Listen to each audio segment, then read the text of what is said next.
noches a todos, bienvenidos a ADN. Lo que vas a ver ahora en este comienzo del programa va a ser respecto a lo que hicieron con la justicia. Vas a ver un caso emblemático, un ejemplo clarísimo.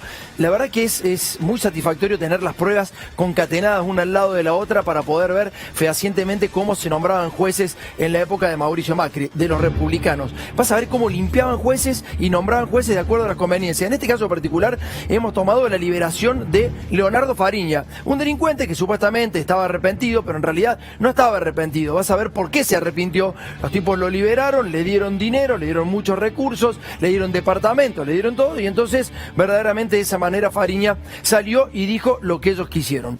Pero quiero por favor que veas bien cómo fue en la línea temporal,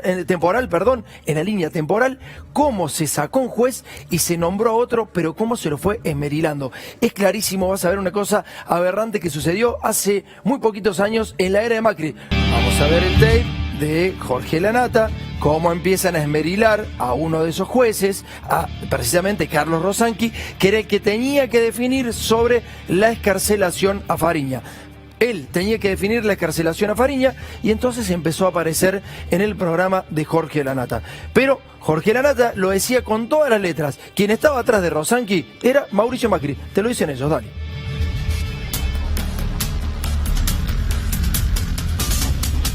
El podio en el que nadie quiere dejar, y es algo de lo que hablaba Mauricio Macri hace un ratito nada más. Yo te cuento que hay jueces que el gobierno ya decidió que no quiere que sigan. Yo te cuento quiénes y por qué. Carlos Rosanqui, juez federal. Ese es de La Plata, ¿no? Exactamente, juez federal de La Plata, son los tres que están en el podio. Es impresionante porque periodistas que saben que un gobierno no puede decir que a un juez no siga, lo dicen abiertamente y casi que risueñamente. Bueno, quien querían poner en el lugar de Rosanqui era esta señora. Fíjate la cara, por favor, porque ahora vas a ver lo que pasó en el medio. Se llama María Verónica Micheli. María Verónica Micheli, una joven que estaba en el juzgado de justamente Rosanqui. Volvé, ya vas a ver cómo empieza a jugar esta gente. Pero son muy corporativos y hay mucha gente por detrás de María Verónica. No te creas que es una niña que está ahí trabajando y que se lo ganó por nombre propio. Rosanqui hace esto. Meses después, fíjate, Rosanqui lo que hace es extenderle la prisión a Leonardo Fariña. La decisión la tomaron los jueces Carlos Rosanqui como presidente de la Cámara, César Álvarez y Germán Castelli. Esto fue el 23 de marzo de 2016. ¿Sí? 23 de marzo de 2016. A la semana, Rosanqui pide una licencia para ir a visitar a su hijo a Europa y en menos de un día lo reemplazan a Rosanqui por este juez. Fíjate, en menos de 24 horas, que es quien finalmente excarcela a Fariña. El juez que excarceló a Fariña fundamentó su decisión. Jorge Micheli, el papá de Verónica, fíjate, Jorge Micheli, el papá de Verónica, afirmó que el programa de protección de testigos no podía llevarse a cabo estando el financista detenido. El juez Micheli argumentó que la decisión de liberar a Fariña era porque, según el magistrado, el servicio penitenciario no podía brindarle adecuada atención y cuidado. ¿Sabés la de cacerola que habría hoy si un tipo dice, no, lo libero porque hay que cuidarlo? El servicio penitenciario no lo puede cuidar a Fariña. Bueno, si no puede cuidar a Fariña, liberemos todo, porque evidentemente... Micheli, nunca te olvides de ese nombre, porque ahora vamos a ver el concurso.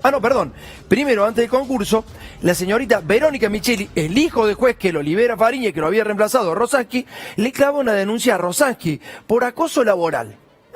Un cruce que es como dice en tribunales, Rosanqui como presunto acosador laboral. ¿Quién lo denuncia? Verónica Micheli, la hija del juez que lo libera a Fariña. Y entonces van a un concurso público. Y acá está el tema. ¿Por qué necesitamos la reforma? Porque se hace un concurso público y en ese concurso público, por favor, mostrámelo, Jorge, cómo queda Verónica Micheli. Vamos a buscarla, ayúdame. Vamos a ver el número en el que queda Verónica Micheli. La 1 no, la 2 no, la 3... Ahí está, gracias muchachos. Número 19 queda. Número 19. Hay que hacerla entrar como número 19, o sea, la tenés que pasar al 1 para que sea camarista. Bueno, vení por favor, Jorge, elaboran la terna con esta número 19 y el resto de los contendientes y fíjate cómo da la terna. Mira, hicimos la comparativa, el cuadro comparativo, después de analizarlo, los ternados eran la chica Micheli, Nogueira y Boico, otros abogados. La edad en que se recibió Micheli, 31 años. 31 años, a los 31 se recibió a Micheli. Nogueira, a los 24, Boico a los 25. Cargo en el Poder Judicial, 6. Nogueira 12, Boico 1. Estudios vinculados, 2. Nogueira 9, Boico 1.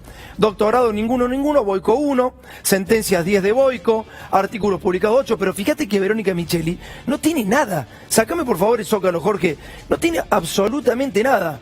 Ni conferencias, ni docencia universitaria, el resto tiene todo. Fíjate los números de los otros en docencia universitaria, en conferencias, en congresos y jornadas. La tipa era una vaga tremenda. Dame el próximo cuadro también de ternados, para que veas que era la peor de las candidatas, no solamente en el número 19, sino la peor de la terna.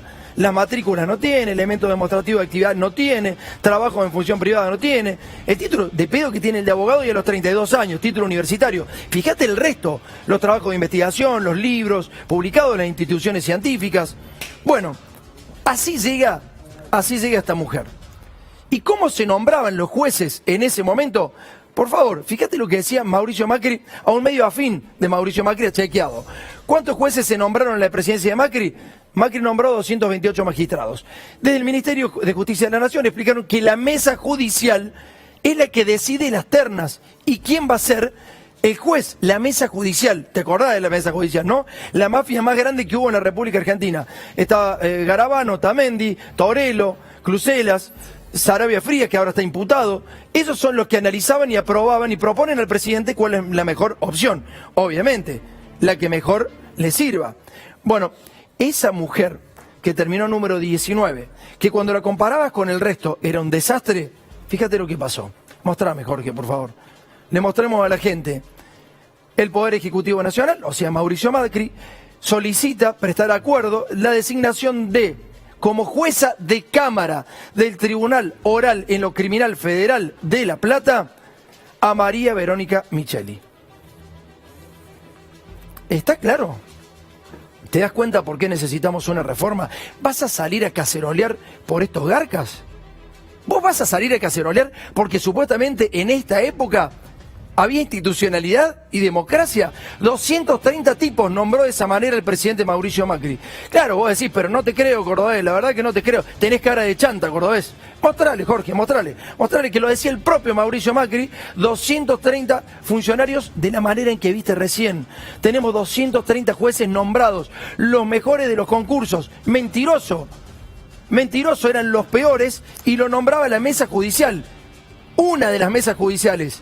La mafia del Ejecutivo lo nombraba. Y te fijaste que era la peor. Pero claro, como había el padre liberado a Fariña, le tenían que garpar la liberación de Fariña. Y garpándosela, la nombraron a su hija como jueza o camarista en La Plata. ¿Te das cuenta? Y entonces ahora estos muchachos, cuando lo empieza a acorralar, la misma justicia que ellos nombraron, la misma justicia que era cómplice de ellos, a la misma justicia a la que le metieron los espías, cuando ahora los empiezan a apretar y los empiezan a procesar, fíjate cómo se defienden. Las boludeces que dice un diputado nacional son realmente para exportar. Fíjate.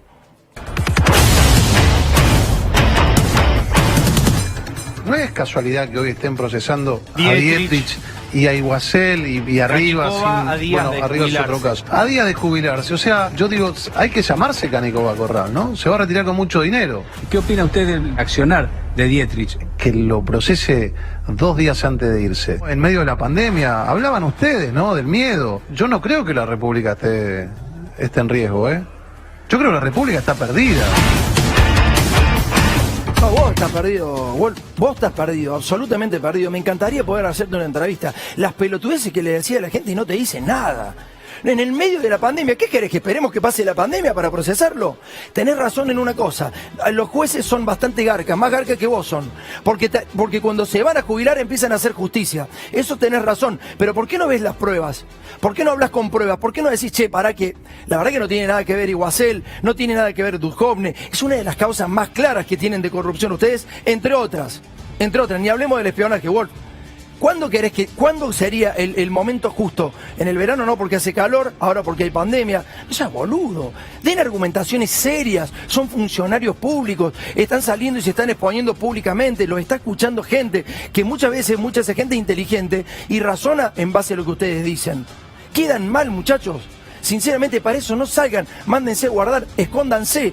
Pero está mal decir lo que dijiste, Wolf. me parece que va a tener que un poco racionalizar lo que decís. Cambiamos de tema, dale. Y empezamos a hablar del espionaje, el espionaje que lo tiene hasta las manos al presidente y al secretario personal. Lo que hacía el de secretario personal no eran chat de ida y vuelta con quienes se había mostrado, sino básicamente lo que hacía era copiar y pegar de cada una de esas conversaciones que tenía en un bloc de notas. Y en ese bloc de notas era lo que utilizaba para pasarle al presidente Mauricio Macri en aquel entonces las propuestas que le hacían. Todas las propuestas turbias, obviamente. Había que borrar las conversaciones y pasarla a otro lugar más privado, para después hablar con el presidente, en ese momento Mauricio Macri. La hicieron todas, muchachos. Darle a Vicentín, otra de las cosas, salís a cacerolear por Vicentín y estos garcas le dieron 14 millones de dólares de la manera en que lo hicieron. Ahí están los muchachos protestando por Vicentín. ¿En serio vas a salir por estos garcas? La verdad es que es increíble cómo los medios de comunicación han escondido esta información. La esconden para que siga saliendo, pero es manipulación pura. Eran garcas, eran mafiosos, robaban, hacían esto que ves ahí. Esto está en la justicia.